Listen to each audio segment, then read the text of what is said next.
In 1966, former McDonnell Douglas engineer Dr. Chan Thomas released a book called The Adam and Eve Story. And that title might sound like he's being cute, but he's actually being literal. This book is about the end of the world as we know it. Thomas presents evidence of a coming shift in the Earth's poles that creates a cataclysm, and Thomas says these pole shifts are cyclical. At regular intervals, a disaster wipes out almost all human life, and we start over again in the Stone Age. He says we're actually the sixth advanced civilization to evolve on Earth. There may have been even more civilizations that have been here, but the further back you go, the harder it is to know for sure because some of these civilizations occupied continents that no longer exist. Now, Thomas isn't the first scientist to publish this theory. In 1958, almost 10 years before the Adam and Eve story, Charles Hopgood published The Earth's Shifting Crust, which discussed the Earth's crustal displacement hypothesis. This theory says that sometimes the Earth spins really fast and the continents are rearranged. When Hopgood proposed the idea of continental drift, it was called pseudoscience, but Hopgood had supporters. In fact, Albert Einstein wrote the foreword of 2 of his books. Now, of course, we know that Hopgood was right. The continents do move. They drift apart and collide together over and over again, and have done so for almost 4 billion years. Pangaea was a supercontinent that broke apart to form the landmasses that exist today.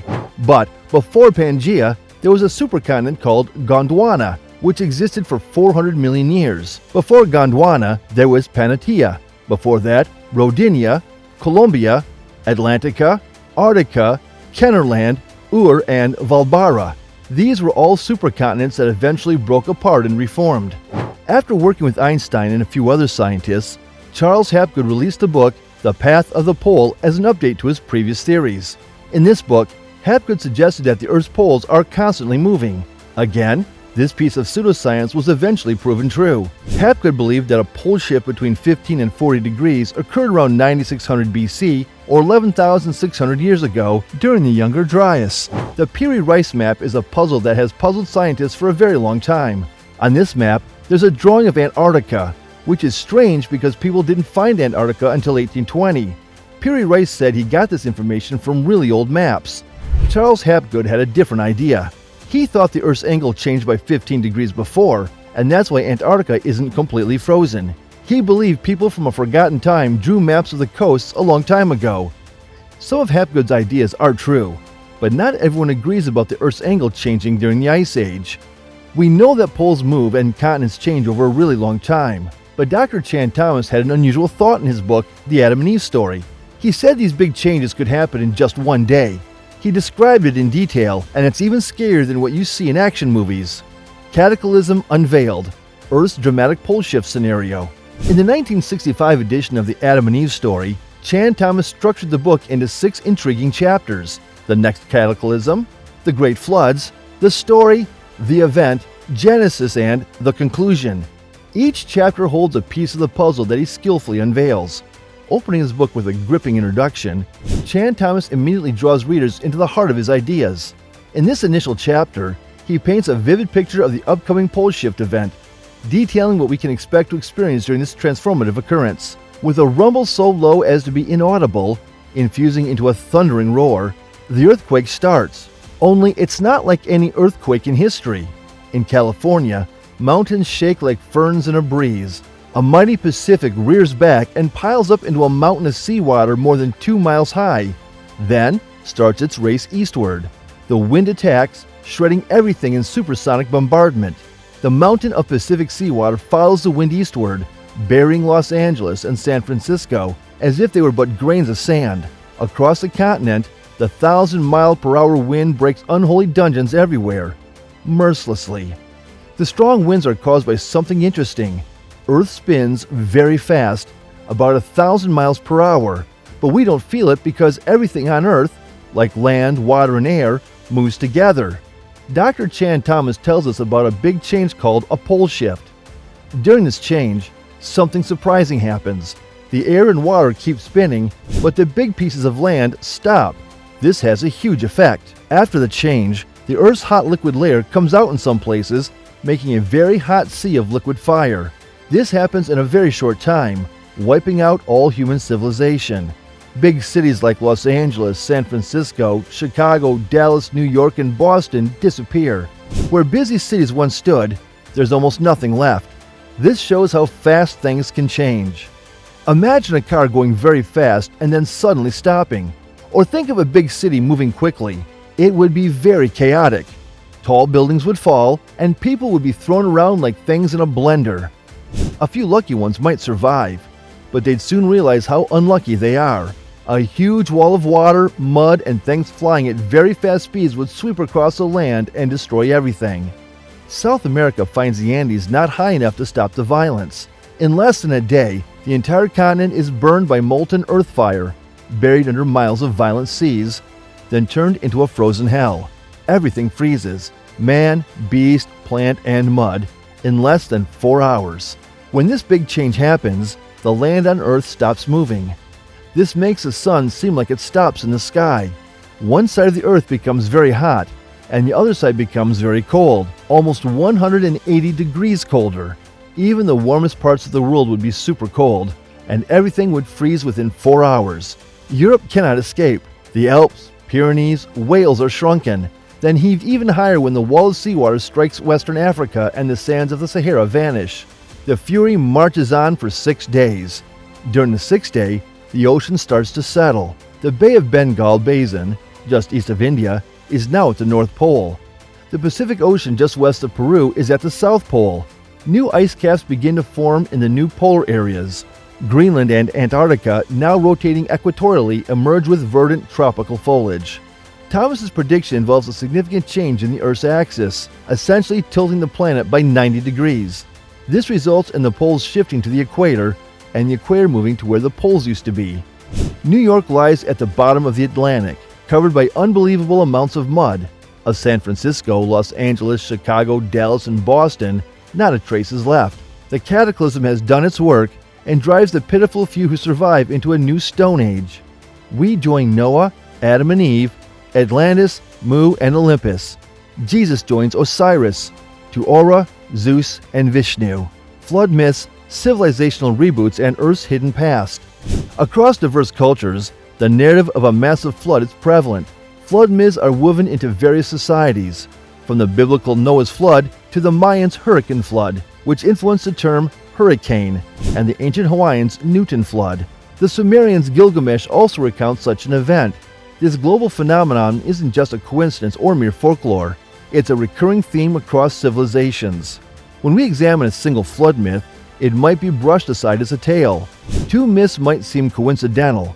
However, when we encounter around 40 flood myths, this starts to resemble not just a myth, but a potential historical occurrence. We typically associate great floods with the conclusion of the last ice age, particularly the Younger Dryas period, backed by concrete evidence from core samples.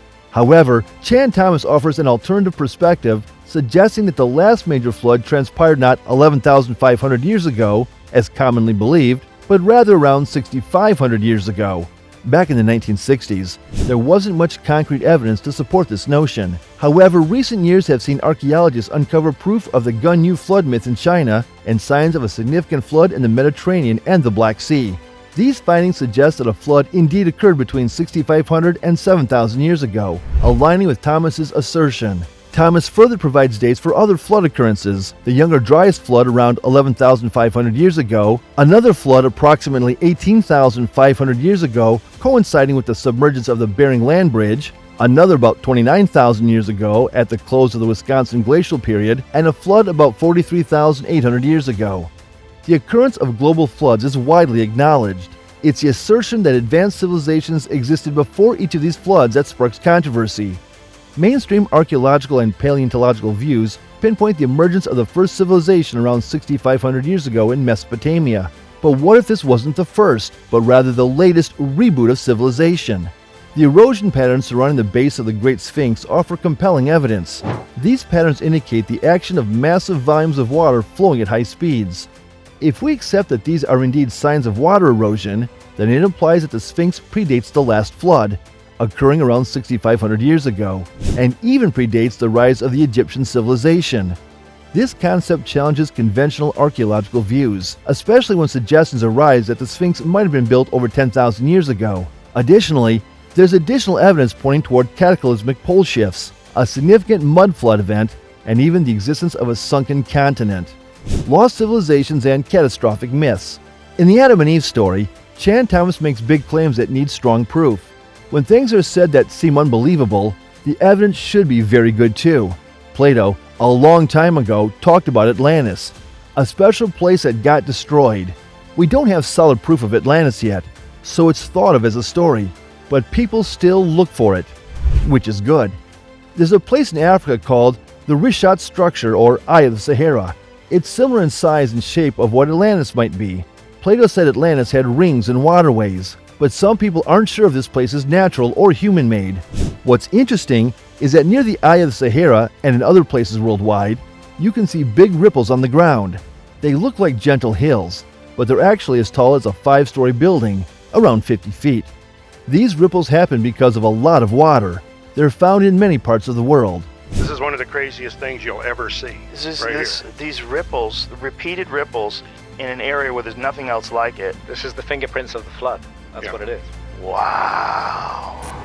The water here, Joe, that did this, the way to visualize this is to, again, begin to think of tsunami.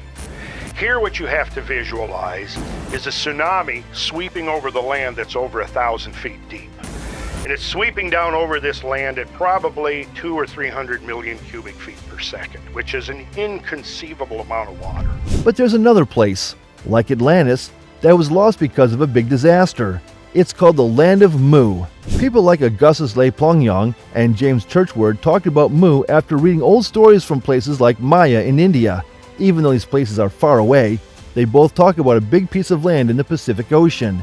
It went from Hawaii in the north to Easter Island in the south, and it almost reached Japan in the west. James Bramwell and William Scott Elliott believe in this idea. They say Mu was destroyed about 11,500 years ago. The Yanaguni Monument near Japan is said to be what's left of Mu, under the water. There you can find structures made from big rocks that came from volcanoes, but no one knows who made them or how they did it. They were very smart.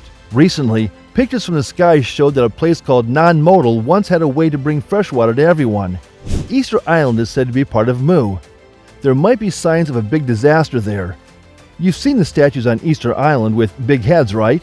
Well, these statues also have bodies buried deep in the ground. There are two ideas. First, people who made the statues dug holes, buried the statues in the ground up to their necks, and then filled the holes back up. Second, the statues used to be above the ground, but then something buried them. Think about Easter Island. It's small and very far away. At one time, 12,000 people lived there. How did they get there? Most experts say people from a place called Polynesia traveled thousands of miles in canoes across the Pacific Ocean. But if Mu was real, they could have just walked there. This might also explain why the languages of Polynesia are a bit like Greek and why in Easter Island they worship the sun god like the Egyptian sun god Ra. And there are more connections. Gods from places like Greece, Egypt, and India are similar. It's like these cultures mixed together or came from the same place. Chan Thomas gives good proof of the idea that big disasters happen often, but the big questions are how and when they will happen next. But the answer might not be what you want to hear. Decoding Earth's Cataclysm. Dr. Chan Thomas presents a compelling argument that warns of an impending global cataclysm. The question arises, when will this cataclysmic event occur? To understand the timing, we must delve into the mechanics of this phenomenon. In the Adam and Eve story, Thomas provides us with an enlightening diagram illustrating a cross-section of the Earth, accompanied by a detailed description of the process. The cataclysmic process itself is not a mystery. Upon examining the Earth's cross-section on the front cover, a crucial element comes into focus: 2 molten layers. Of particular significance is the thin molten layer, marked in orange, extending from 60 to 120 miles beneath the Earth's surface. Below it lies the aerocore, a thicker, deep molten layer starting at 1,800 miles down and stretching 1,300 miles deeper. These molten layers have been scientifically proven by seismology to be intensely hot, exceeding temperatures of 2,500 degrees Fahrenheit. Dr. Thomas astutely predicted seismic activities worldwide by studying the Earth's interior. This investigation revealed an intriguing aspect. The electrical and magnetic structure of the Earth's interior causes these molten layers to behave as if they were nearly solid. As long as this orderly magnetic and electrical arrangement persists, the Earth maintains its regular axial rotation. However, every few millennia, the ordered state of the shallow molten layer becomes disrupted, allowing it to function as a free liquid. In this state, It acts as a lubricant for the movement of the ice caps, leading to a significant shift in the Earth's shell approximately 90 degrees into the torrid zone. During this event, the layer between the Earth's crust transitions from solidity to liquidity, enabling the land masses to shift freely. The weight of the ice caps exerts a powerful force, pulling the Earth off its axis in as little as a quarter to half a day. This dramatic shift relocates the geographic poles to the torrid zone, triggering an unimaginable upheaval. While the shell repositions itself with the poles moving toward the equator, the atmosphere and oceans maintain their west to east rotation. Along the equator, this rotation speed reaches a staggering 1,037 miles per hour. As the shell aligns with the equator, the winds and oceans persist in their eastward trajectory, racing across the Earth at supersonic velocities. The outcome is a catastrophic deluge, submerging continents under miles of water and annihilating all that humanity has ever built, including humanity itself. Examining Dr. Chan Thomas's claims against established science. Let's analyze some aspects of the book and compare them with established science. But before we delve into that, let's address a few points. The story I'm presenting is based on information from the book and various online sources. However, some details from these sources are not entirely accurate. There's a claim that Chan Thomas is a fictional name used because the book's subject matter was controversial, and he wrote it under a different name. This claim is not accurate. Dr. Chan Thomas was a real person, known by his full name, Dr. Chauncey Powers Thomas. He was born in Missouri in 1920 and passed away in 1998. He had a family and worked as an electrical engineer at McDonnell Douglas. He even appeared in a UFO documentary in the 90s and made an appearance on the Johnny Carson Show in 1965. Dr. Thomas authored several books, some of which discuss the impending cataclysm, along with topics such as ESP, UFOs, and natural childbirth. There's another claim that the book originally had 284 pages, but only 57 pages were released by the CIA. Some suggest that certain pages are missing, like pages 8, 18, and 20. However, these missing pages are actually blank sides of title pages from the original book and were not withheld by the CIA. The CIA document contains the complete content. The classified items included the book itself, an office memo, and a magazine article snippet. This document likely existed in a caseworker's possession and was classified as standard procedure in 1966. Dr. Thomas worked on UFO and anti-gravity technology at McDonnell Douglas, and he also served as a project engineer at Bell Labs, working on missile guidance systems. Chan Thomas was recognized for his intelligence, but also for his eccentricity. Classified documents probably formed part of a background report or were used to monitor his activities. The book itself was not banned, only the specific document in question was classified. Copies of the book were available, and subsequent editions in 1971 and 1993 were not classified. Concerning the book's content, Thomas lacks solid evidence. He interprets old texts and makes deductions, often sketching interpretations. He appears to draw ideas from other sources like Hapgood and Velikovsky without providing specific details. For instance, his theory of ice caps shifting Earth's axis originates from Hapgood, but this was later corrected in a follow-up book, which Thomas ignores. His concept of a liquid crust lacks evidence or explanation of how magnetic and electrical disruptions occur. Ice core samples from Antarctica's eastern part confirm the presence of ice cover for millions of years. While the history of the western part is complex, it is certain that ice has existed there for a significant duration. In his 1993 edition, Thomas does not offer corrections or new evidence. Instead, he includes chapters on ESP, UFOs, and angels, resulting in a disjointed narrative. This edition lacks a scientific feel and appears more as a compilation of ideas gathered over the years. Evidence and impact of Chan Thomas's claims. Chan Thomas presents substantial evidence for his claims. Notably, global floods have occurred, leaving a significant impact. During the Younger Dryas period, floods resulted from rapid glacier melting, causing colossal tsunamis and elevated sea levels. Thomas's assertion about rapid freezing finds backing in frozen woolly mammoths found in mid-meal positions. Thomas's explanation of seismic activity contributing to Earth's axial shifts is confirmed by NASA. Earthquakes, like the 2004 Indonesian one, shift the North Pole and alter Earth's rotation. Shifting magnetic poles, evident in lava formations, raise concern due to their escalating rate. Despite worries, doomsday seems unlikely. Animals adjust to geomagnetic changes, and humanity has endured past shifts. However, modern technology faces vulnerabilities. Weakening magnetic fields expose us to solar activity, threatening satellites, health, and power grids. Solar storms could trigger chaos by disabling electronics. While initially criticized, Dr. Chan Thomas's book has garnered substantiation over 5 decades. Time often distinguishes pseudoscience from genuine science. Even if some of Thomas's predictions hold true, our preparation time dwindles. Thank you for watching this video to the end. Remember to subscribe to this channel, hit the like button, and share the video.